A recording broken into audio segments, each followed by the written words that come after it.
छोटे भाई को जब समझ आया कि लालची भाई उससे ठगना चाहता है, तो उसने बड़े ध्यान से सोचा और एक योजना बनाई।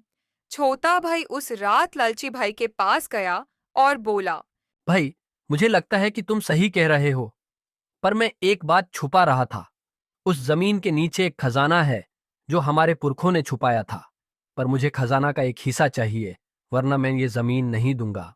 ये सुनते ही लालची भाई के मन में और लालच आ गया। फिर उसने कहा, चिंता मत करो, मैं खुद जमीन खोदकर वो खजाना ढूंढ लूंगा और तुम्हें उसका एक छोटा सा हिस्सा दे दूंगा। अगले दिन लालची भाई ने मजदूर बुला कर जमीन खोदना शुरू कर दिया। पूरे दिन मजदूर काम करते रहे, लेकिन उन्हें कुछ नहीं मिला। लालची भाई ने सोचा, शायद खजाना थोड़ा और गहरा हो। पिछले कुछ दिनों तक छोटा भाई चुपचाप देख रहा था। जब लालची भाई का सारा पैसा मजदूरों को देने में खत्म हो गया और जमीन खोदाई की वजह से बेकार हो गई, तब छोटा भाई बोला, अब तुम्हारे पास ना पैसा बचा और ना ही जमीन।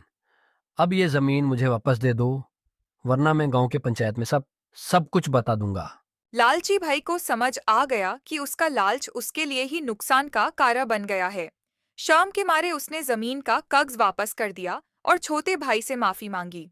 इस तरह छोटे भाई ने अपनी समझदारी से न सिर्फ अपनी जमीन वापस ले ली, बल्कि लालची भाई को एक सबक भी सिखा दिया कि लालच हमेशा नुकसान ही करता